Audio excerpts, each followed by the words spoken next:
comes to the. How much bigger screens? Not. Don't watch my game or. Measured everything, I think they'll probably come down to a little here.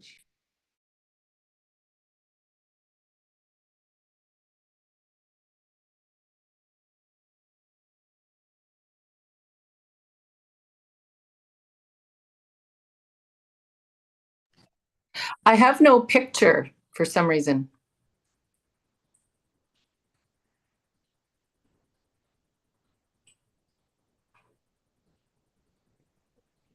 Hi, Councilor Kowski, can you hear us? Oh, I see it.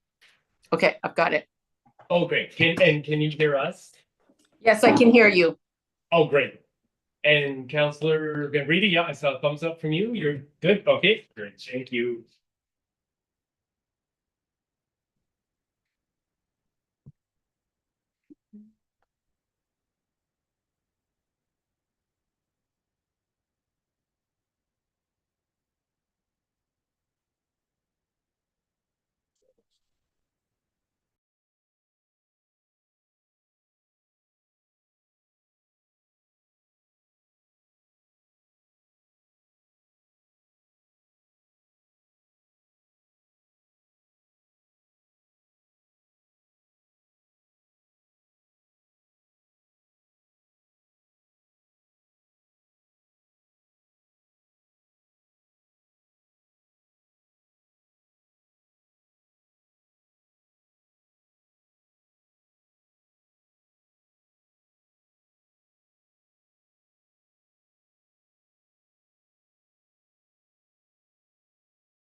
Good evening, everybody. I will call the February 11th special meeting of council to order at 5:30 PM.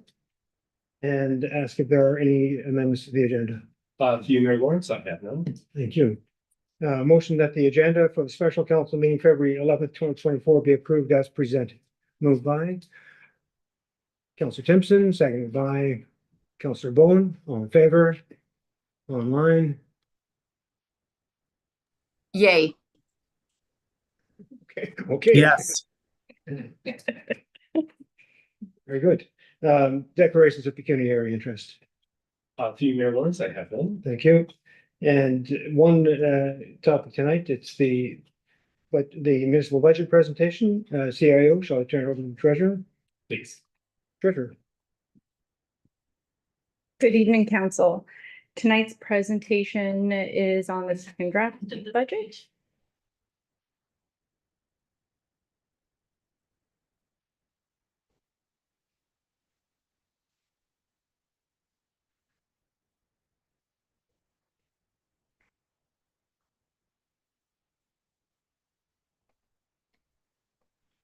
Advancing for you. So tonight is a very brief presentation with just 4 sections. One, talking about the changes to the budget. Number 2 is the public input that we received, staff's recommendations, and then any questions from council. So at the last budget presentation, it was council had directed staff to put the $25,000 to support the MRI for it to come from the municipal accommodation tax. So that has been added within the budget. Same thing with the $15,000 to support the additional garbage cans across the community. That also has been added into the budget.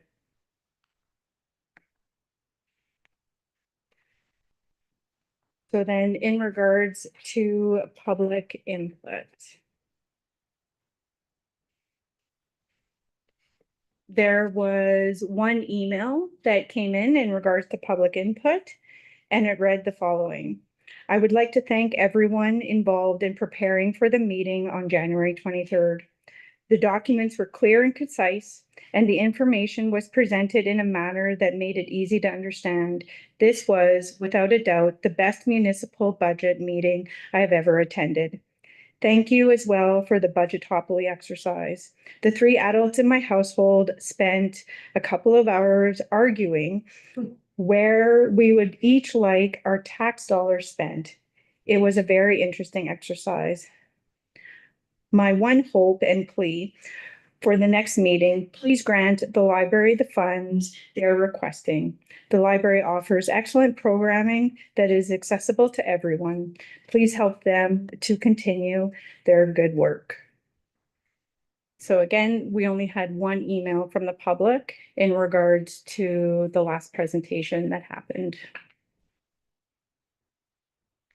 So from that, at the last meeting, there was no direction to staff to make any changes to the budget.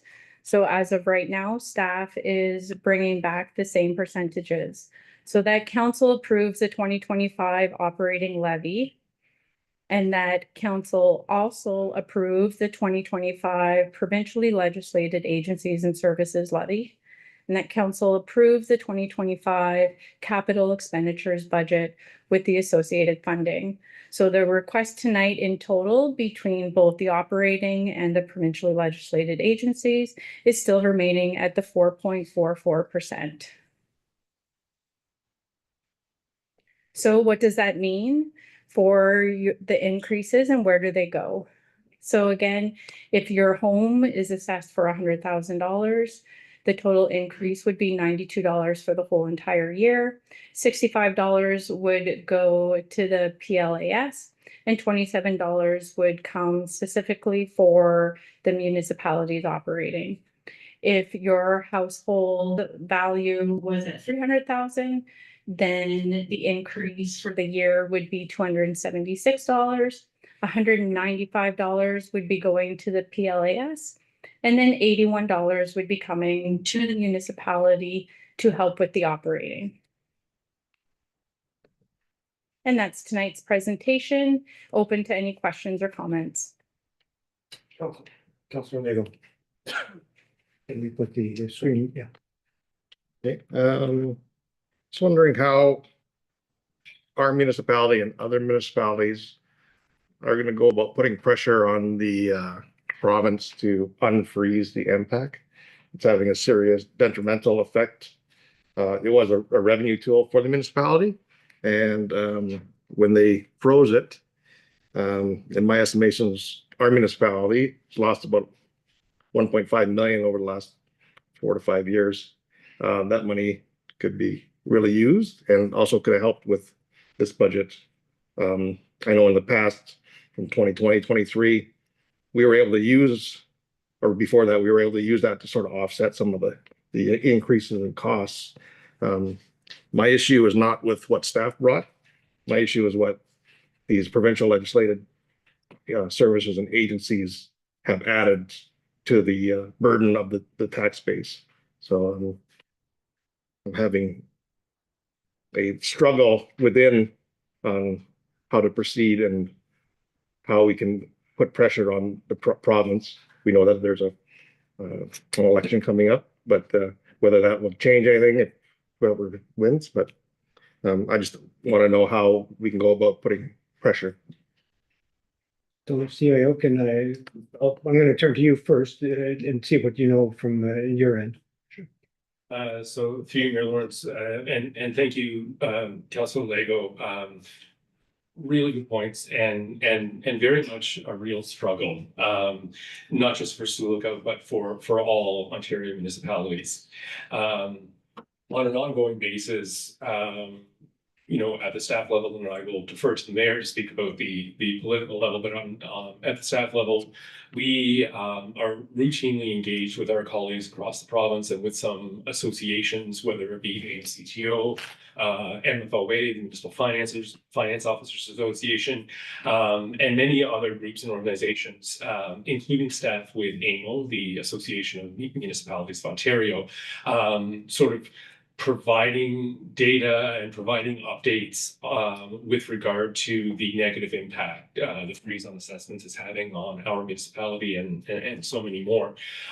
So those groups and agencies are also working on advocacy and sort of using that data that we provide at the staff level to help build their arguments for the government to say, this issue needs to be addressed. We're into year 5, and it's having a deleterious impact on municipal budgets across the province. So at a staff level, yes, we monitor, we report, we share information, we collaborate with our colleagues and associations to try to continue to push the envelope, because increasingly.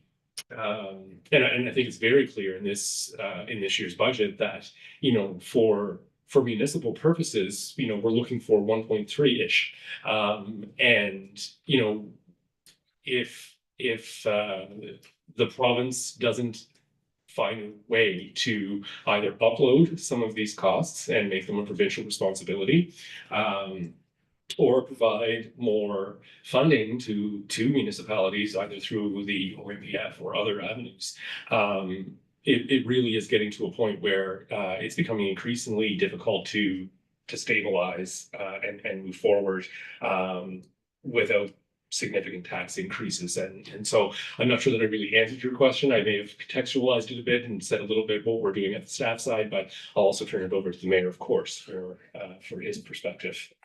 Well, I might ask actually Councillor Timpson, just as representative of KDMA, have you heard anything at that level? Well, with all the regional associations, it's constant lobbying with the government about impact, about the downloading of services, police costs. Resolution after resolution goes in. These issues come up at every single conference, and resolutions are passed, and there's been delegations from individual councillors when they go to these conferences. When you go to the conference, you spend a lot of time meeting with ministers, and I do believe that we've been able to move the envelope a little bit with long-term care and with the police services as a result of this kind of lobbying. But yeah, it's very frustrating. I remember a year ago at NPAC, or rather at KDMA, the NPAC fellow basically just said, we're working on a new formula as to how you come to the taxation rate. So people are quite worried that the increase in assessment will, be negative, very negative, but they're saying there will be a new formula. So sure, nothing will happen now for a year, the election. What and Councillor Van Breda and Councillor Timpson were at Roma, as was I, and Minister Bethlen Falvey, I think, either in the barricade in response to a question from the floor about MPAC, or he may have addressed the plenary session. My memory is that he repeated what has been said at several past conferences, that they're looking at how to better arrange the relationship between the financial relationship for municipalities that the province provides us, to provide us more tools. But these are generalized statements. AMO is, which is probably our best advocacy tool, the Association of Municipalities of Ontario, which represents all municipalities in Ontario and has direct meetings with let's call it at almost a quasi cabinet level on I think a quarterly basis at least, have been advocating for different tools other than just the property tax for us to use, whether it's a share of the GST, HST, whatever it is, the MAC tax came in, it's a small thing, but the government's response at this time is, it seems to me, it's all behind closed doors, behind the curtains, whatever they're doing. If they've actually got some new ideas, they're not going to put them out there. 2026 is the earliest I recall that anything would come back. Not this year, 2020, but also ringing in my mind is that I thought Minister Bethlen Falvey had said probably 2028. So it's a long time, it's frustrating, and we need more than just property tax tools, and we need the province to take back some of the things that they've downloaded. It's probably a pipe dream, but that's what we need, or for them to fund more fully agencies such as the district services boards, the health units, the district homes for the aged, rather than relying on more increasingly on municipal tax base to do that. It's downloading of sorts. I don't think Councillor Legal is, unless any other councillors have any other different information. Councillor Timpson.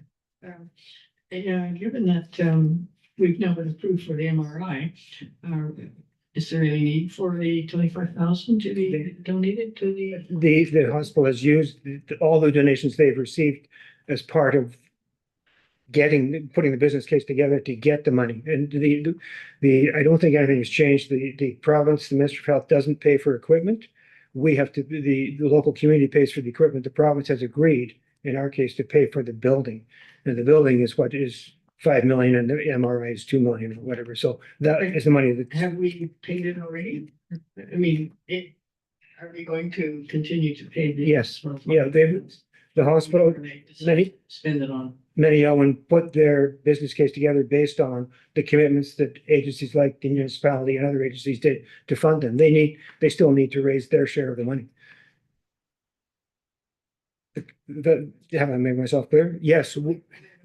Given $8 million or getting $8 million for the capital costs. Well, News to me. The way it was explained to me and to us, CIO, go ahead. Yeah, the new ones, yeah, so, and it's my understanding it's a similar scenario in Kenora, but I don't know the particulars there, but yes, in our situation, the province will cover the costs of either an expansion to the current facility or the building of a new facility to house the MRI unit, but the actual MRI unit still has to be paid for fundraising and through the foundation. So while thankfully the target is no longer 7 or 8 million, that certainly helps. But the actual cost to purchase the actual MRI unit is still needs to be raised locally. On an ongoing basis, many are always looking for on the fundraising. They have to raise, once a hospital is established, the local hospital has to provide the dollars to put the equipment in it, whether it be an X-ray machine or an IV pump or a bed or chairs for visitors to sit in. Those come from the local community. The Ministry of Health doesn't fund those. On an initial build, I think it gets a bit muddled because they do require, in theory, 10% to come from the local community. In our case, they've reduced that greatly in the initial build of Maniowen because of the situation here where the local community is serving a much greater community. But equipment is, I believe, has not changed. That's the responsibility of the local hospital to fund that. And thus, they do their fundraising through the foundation. So yes, it's still in the budget. It's being paid. The 25,000 is coming from the MAT tax, as Treasurer explained. Further questions? Councillor Cassidy. No, I just echo some of your comments, Mayor Lawrence. I think that there needs to be more tools and the government needs to come to the table with other options here, considering the amount they've downloaded. I understand that the assessments are the issue hanging out that everyone's drawing attention to, but at the end of the day, it doesn't matter what the assessment is. It's what we need to operate the municipality. And whether your assessment goes up, the dollar value to operate the municipality is going to be what it is. And that's impacted by the PLAS services that we outlined in the budget this year. And until something around those changes, the situation here is not going to improve. And I know AMO does have their campaign around the downloaded stuff, and they estimate around 5 billion annually in Ontario is paid by municipalities through property taxes that to services that are the responsibility should be the province's responsibility, and they are in other provinces. It's the situation that is it's reaching the point of it's not sustainable anymore, and something needs to happen. Yeah, and we saw it this budget, so. Councilor Wong. On the topic of the 3.13% tax levy on provincially legislative services. You know, with policing, we gain, and then last year they put a $20,000 touch on our police servicing board, which was $0 for how many years? We have to continue to meet with the province to lower these costs. I know they understand, we're a little unique. I don't know how many municipalities service a geographic area like we do. And there's a cost to that. There's a cost to the healthcare and KDSB and policing. And, you know, local taxpayers shouldn't have to suffer the brunt of these costs. So I know with AMO and other organizations, municipalities, Northwest Ontario seems to be getting a little tighter together to deal with this. We just have to keep moving forward and lower that 3.13. You know, 1%, 2%, 3%. Just keep working at it. We'll talk about the operating budget levy later when it comes up. This is the time, Okay, I was very happy with a lot of the things that were implemented and changed. You know, 1.31 for the operating budget. That'd be a nice starting point for next year. And it'd be nice to get it lower. We continue to implement the methods to lower costs, you know, with administration, contract services, supplies, employee costs. I believe we can do it. I mean, and it's important that we do it. The government reminds me of the province a little bit with these tariffs, like the tariffs with what Trump is proposing and causing uncertainty.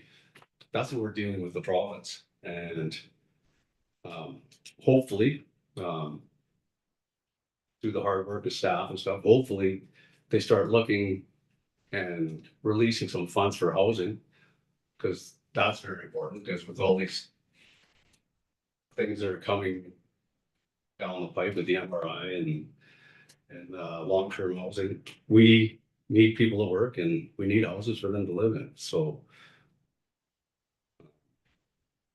good job with staff. I appreciate the hard work they've done. Thanks, Councilor. I'll come back to Councilor Timpson in a second. Councilor Costco had her hand up online. Yeah, I did have a couple of more questions. I just wanted to elaborate a little bit more on the some of the downloading issues. One of the issues that KDMA has taken on, which is interesting, is that the unincorporated territories pay fairly minimal tax. And there's been a movement in to lobby the government, particularly when it comes to the homes for the aged levy, because they are using the service, but they aren't contributing to the municipalities the way the rest they can incorporate it are. So that's one thing that KDMA is taking on. So I mean, there's lots of work being done, and I don't know if there's delegations at NOMA this year. No. And I think the agenda just came out today, so I haven't looked at the. I mean, it would be really useful for people to go to NOMA and see what's going on. See the amount of work that's going on behind the scenes to address these major issues. But we here don't have much that we can do about. Councilor Costco. I just have two questions and two comments. My first question is about the capital budget. I noticed that we're using the MAT tax for a couple of projects. And we're using the MAT tax for the MRI and the garbage cans. So what amount is left in the MAT tax for 2024? Because we said we're going to hold on to that for projects that pop up throughout the year. So what is the amount remaining? Treasurer? Through you, Mayor Lawrence, the amount that's remaining is 67,510. Okay. And my next question is about rural roads, because last meeting, Brian clarified that we weren't going to do a rural road this year because we're doing the ditching so that we're ready to do the rural road. So when we are ready to do the rural road, do we have a road in mind? Because I'm just concerned that the people who are living on rural roads, we keep telling them we're getting to you. And I think it would give them a little bit of peace of mind if they knew, what were the next two roads being done? Like, is Cedar Point Drive the next road? Then what's the one after that? So if we could release that information, I really think that would be helpful for people that are sort of sitting, waiting their turn for their rural road. And my other comment.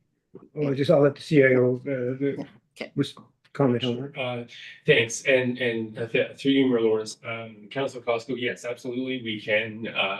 We assess the roads based on a variety of criteria, including number of vehicles that use the road, the classification of road based on the provincial maintenance standards, and so those various factors go into determining the order. But yes, absolutely, I think we can certainly. I don't have that information in front of me at the moment, but we can make an effort to get that information out to the public in the next couple of weeks. Thank you. Back to you, Councilor Costco.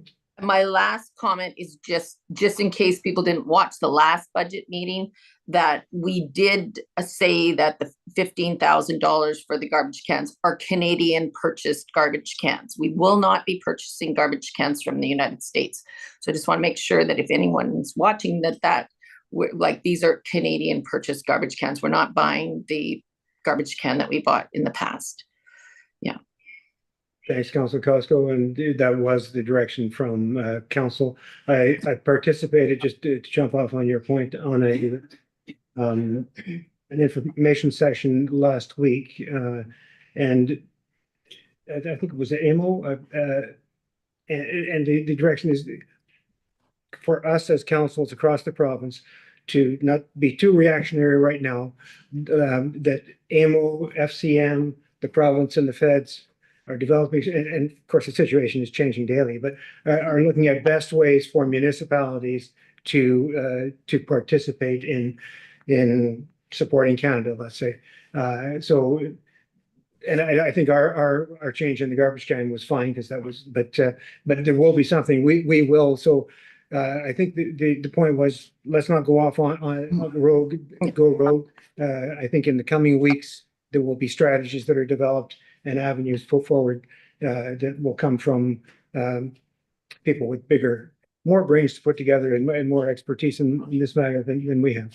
Let's just say, but and I look forward to seeing that and hopefully it coming to the council table that we can support Canada.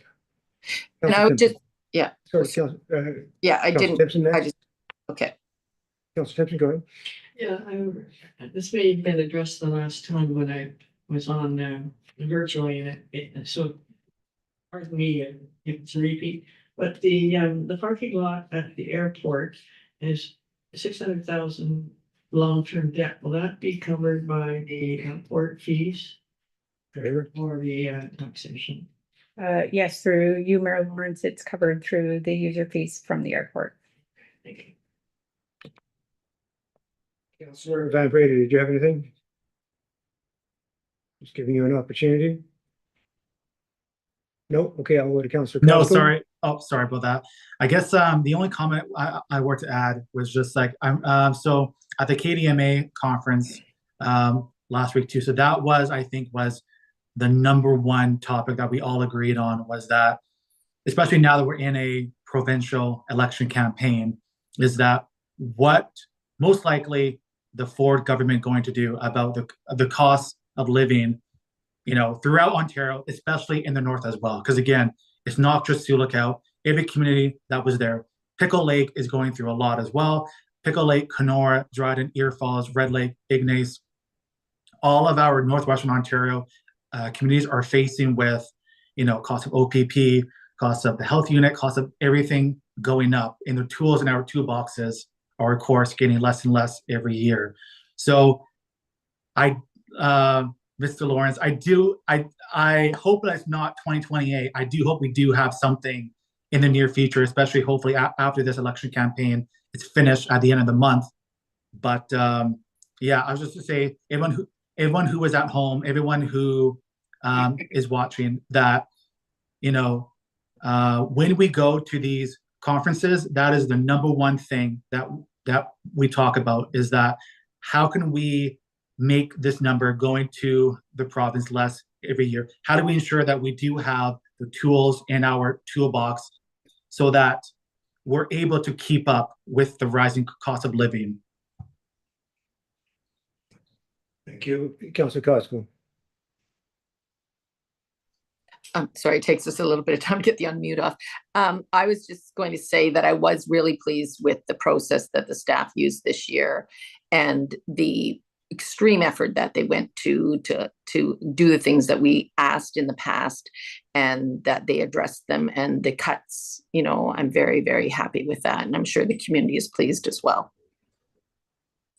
Councillor Label. Yeah, just in regards to the library, have no issues with the 15,000 this year. I know that in Thunder Bay, they have a Friends of the Library that actually has a lottery license that they can raise money with. Is our library allowed to do that as well? Through me, so this question actually did come up a number time goes by so quickly. I can't remember if it was weeks or months, but within the not too distant past, the library actually did reach out. Our library reached out to inquire about that, and I'm at a loss to explain how the Thunder Bay Library, Friends of the Library, are able to get a lot of license. I have been looking over the provincial legislation and the lottery licensing policy manual to try to find a way that can happen within the framework that exists. That has escaped me so far. I have not been able to find a way to make that work based on the current framework. I did suggest to the library they may want to reach out to the Thunder Bay Library just to get some more detail on how that all works. So I see some nodding, and they, great, thank you. So there may be some opportunities there. That's another area where the province, unfortunately, ties our hands in many respects, because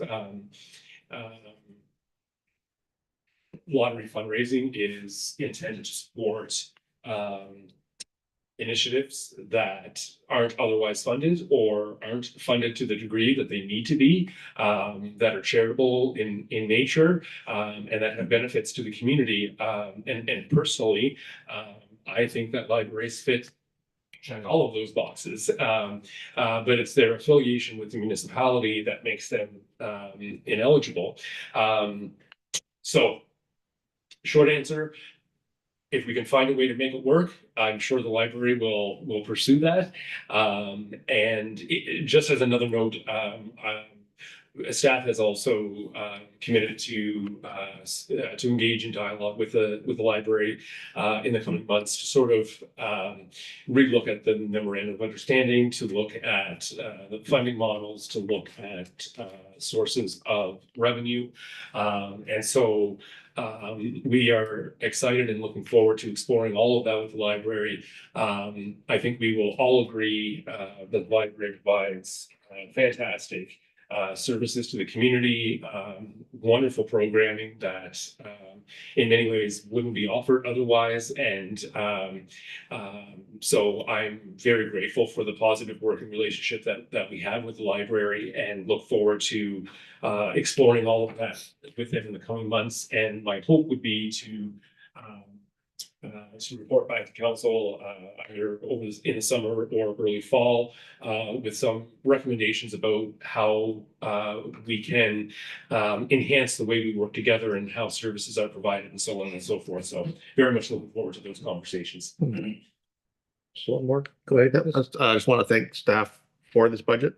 Again, not too happy with the 3.1% from the province. I just want the public to realize that in 24 and 25 budgets, just over 6% went to provincially legislated agencies and services, and 2.9 went to run the municipality. So I just want people to be aware of that. I know these numbers can be frightful for some people. It is a lot of money, and the downloading doesn't help from the province. Thank you. Anything further, council? Councilor Van Breda. Sorry, thank you. I do have a friend who sits on the Thunder Bay Council. So after this meeting, I could send her an email just about how the Friends of Thunder Bay Library is able to get the fundraising. And I can circle back in a group email or something. Yeah, I think the CAO is following up on that. Oh, okay, sorry. At the staff level, I think that should be done. Thanks, Okay, Councilor. thank you. I did recall the meeting I attended was an AMO sector-wide all on tariffs, and it was put out, and I attended. And another item on that, the mayor of London is integrally involved at the invitation of the province and is part of delegations to Washington, etc. But the municipal voice is being listened to in terms of how we are going to respond. Yeah. Thank you, everyone. With your indulgence, I just wanted to make the comment similar to, I believe, the comment that you made at the first meeting, Mayor Lawrence, with respect to the provincially legislated agencies and services. They are doing incredible work and provide services to the community that are desperately needed and that we could not provide as the municipality. Choose your word carefully, Brian. Our discord is not with those agencies themselves or their leadership or their employees who are all working extremely hard, but with the formula that the province has put in place to make municipalities increasingly responsible for the operation of these entities. So shout out to my colleagues at those organizations whom I have wonderfully positive working relationship with. Nothing that's been said here, I don't think, reflects our appreciation for the work that they do, but rather the frustration with how the province is underfunding. Yeah, and thanks, Joe. I would just add that those agencies all spend money in our municipalities. I think in the KDSB budget presentation, I think it's in the range of $5 million that they spend on, whether it's fuel to run ambulances or maintenance vehicles, fuel to heat buildings, salaries and wages that are spent here, purchases that are products that are purchased for building maintenance, etc. It's there is a return on the money we spend on. Yes, absolutely. Let's get the right level of government paying for it, but there is a return on that. Anything further, Council? Councilor Timpson. So, McCain, if this was discussed last time, I'm sorry. Apologize. Do we really need $40,000 for a strat plan? Can we not bring that down and maybe have somebody locally? Yeah. Mayor Lawrence, so we're not hiring a consultant with that money. We're doing a strat plan in-house. The money is for public consultation, engagement, focus groups, open houses, rentals, all of those types of things. Additionally, some of that money is also being set aside to assist with future Friendship Accord meetings.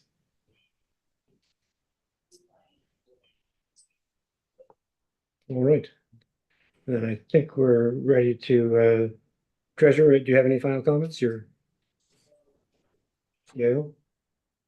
I'll just sum up that I think I'll call the vote and hopefully it passes because the comments are positive and I'd just like to add to that, thank all the managers and staff. I see the library here as well. Thank them for all their work in putting their budgets together and resulting in a very modest operational increase of 1.31%, less than inflation, I would guess. I think inflation is between 1.5 and 2, I think, for last year. Last year, 2.6. 2 oh, geez. Yeah. It goes up and down too, like everything in the news these days, things go up and down. But thank you, staff at the management level. Thank you, treasurer and CAO. A good budget, well received, and the process, I think, was especially what was well received, and even though it was small, that letter from the public, it was from the public, believe it or not, that wasn't from staff, and it was, the process was appreciated. I would like us to have a recorded vote, just to have it. Yeah. So CIO, I'll let you figure out how you do a recorded vote in this hybrid setting. So I'm going to read the motion and then I'll call the vote. The council authorizes the passing of bylaw number 16-25, being a bylaw to adopt the estimates of all sums required for all municipal purposes during the year 2025 and to authorize the levy and collection of taxes for all municipal purposes in the municipality of Sioux for the 2025 fiscal year. And further, the council authorizes the passing of bylaw number 17-25, being a bylaw to set the tax ratios for prescribed property classes for municipal purposes for the year 2025. Moved by Councilor Lego, seconded by Councilor Cassidy, and I'm going to turn it over to you, CAO, to conduct the recorded vote. Mayor Lawrence, thank you. So we will go around the table, starting to my left, and we will envision that everyone is in the room. So we will start with Councillor Costco. If you can let us know if you're voting for or against. I'm voting for, yay. Thank you. Councillor Bone. Yay. Thank you. Councillor Timpson. Yes, Thank you. Councillor Van Breda. 4, yay. Thank you. Councillor Cassidy. 4. Thank you. Councillor Lego. 4. Thank you. And Mayor Lawrence. 4. Thank you. Mayor Lawrence, there are 7 votes in favor. The motion carries. Thank you very much. We must, I think, prescribe what we're going to use as the words for, because yay and nay are very similar, so we should settle on perhaps you'll figure it out and tell us what words we're going to use in the future, so there's absolutely no misunderstanding. Bylaw number 16-25, being a bylaw to adopt the estimates of all sums required for all municipal purposes during the year 2025 and to authorize the levy and collection of taxes for all municipal purposes in the municipality of Sioux for the 2025 fiscal year. And bylaw number 17-25, being a bylaw to set tax ratios for prescribed property classes for municipal purposes for the year 2025. The bylaws number 16-25 and 17-25 be read a first, second, and third time and passed. Moved by Councilor Timpson, seconded by Councilor Bone. And I'll just look at the screen and ask first, all in favor, Councilor Van Breda, in favor, Councilor Costco, in favor, Yes. all in favor, carried. Motion that bylaw number 12-25 being a bylaw to confirm the proceedings of the Council of Sioux Code, February 11th, 2025 special council meeting be read first, second, and third time and passed. Moved by Councilor Timpson, seconded by Councilor Lego. All in favor, on the screen, Yes. hands up. Carried.